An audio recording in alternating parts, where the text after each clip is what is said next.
د دې ملګری پوښتنه ده چې د ویترو کې چې کله دعای قنوت به ویل کېږي غټ الحمد چې د پښتو کې وایي دې کې به الله اکبر وایي کنه به وایي. جواب دا عزتمن په حدیثو کې ثابت نه دی د نبی صلی الله علیه وسلم نه. حدیثو کې دا ثابت نه دی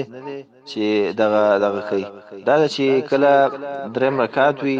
یا پنځم وي چر سو رکعت وي تسره کوي یا یو رکعت وي نو سورت چې وي کله رکوع نه مخکې کې دا غنه بعد ډایرک دعا شروع کی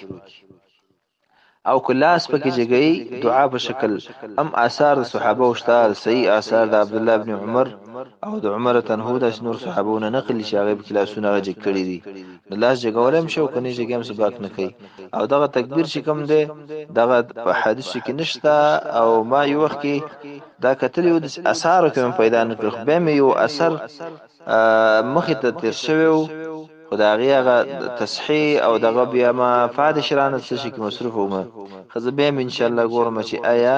د اثر صحیح ده او کنه ده صحیح حدیث نشته خو بعضی آثار ز ګورم ان شاء الله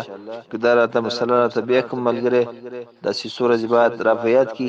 چې ز فارغه مچي به ګورم چې ذهن مې ونوزي دا مقصد ده. هذا بالله تعالی توفیق.